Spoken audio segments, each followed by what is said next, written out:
Hello everyone, welcome back to my YouTube channel nga pala, no. At syempre nandito na naman tayo para magpamalas ng konting kaalaman. At isi-share ko rin sa inyo kung paano mag-download ng mga video effects na no copyright. Syempre kailangan natin to, no, lalong-lalo na sa mga baguhan na small YouTuber diyan. Kailangan to natin sa mga content natin. Halimbawa na lang ng ganito. Di ba? Yan yung mga kailangan natin ay download sa ating mga content. At syempre madali lang to at libre lang, no, mga kamanoy. At huwag na natin pahabain. Tara na, let's go.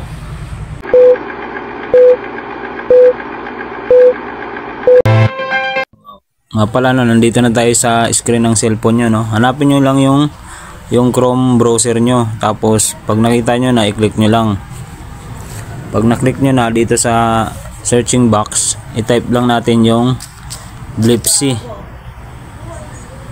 blipsy.com kasi dito tayo kukuha ng mga memes, video clips, yung no copyright claims to, no. At saka libre lang to, mga kamanoy. Yan, i-click nyo lang. Pag na-click nyo, hintayin nyo lang. Ayan na, diba, ang bilis. Lalabas na kagad yung mga video na na gusto nyo. Ayan, mamili lang kayo dyan kung anong gusto nyo i-download. Tapos madali lang din to i-download. I-click nyo lang yung gusto nyo. Halimbawa ito.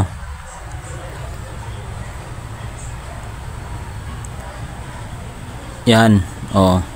Yeah, man, I think Mitch was beautiful because he's got good brains. Tapos kung gusto nyo na i-download yan, madali lang ito. Nakikita nyo yung arrow na may download. I-click nyo lang yan. Pag na-click nyo yan, diretso na yan dun sa nyo, sa gallery. Masisave na yan siya. Tapos dun nyo na lang puntahan. Halimbawa ganyan. Back na natin pag na-download nyo na. Tapos punta lang kayo dito sa gallery nyo. Sa video nyo, hanapin nyo. Ayan na, di ba? Ganyan. Oh, nandun na agad. Yeah, man, I think Tapos nakita nyo tong nakalagay na Blipsy. Tatanggalin nyo lang yan, oh, mga kamanoy. Madali lang yan tanggalin. Punta lang din kayo dito sa CapCut apps kung meron na kayo, no. I-click nyo lang yan. Hintayin nyo lang saglit. Tapos punta kayo dito sa new project.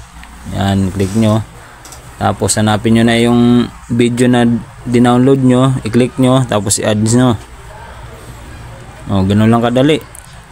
Tapos para matanggal yan, i-click nyo lang tong video. Video na ganyan, i-adjust nyo lang para mawala yung Blipsy. O, pag na-adjust nyo ng ganyan, exporting nyo na para ma-download. O, ganun lang.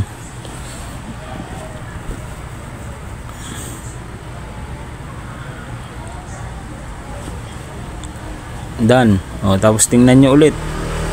O, diba, wala na. Yeah, man, I think ganun lang kadali, no, mag-download ng video na para hindi rin kayo ma-copyright. Yun, no, kung naintindihan nyo yung pagtutorial ko ng video, no.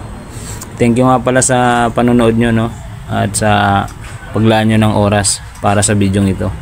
Thank you.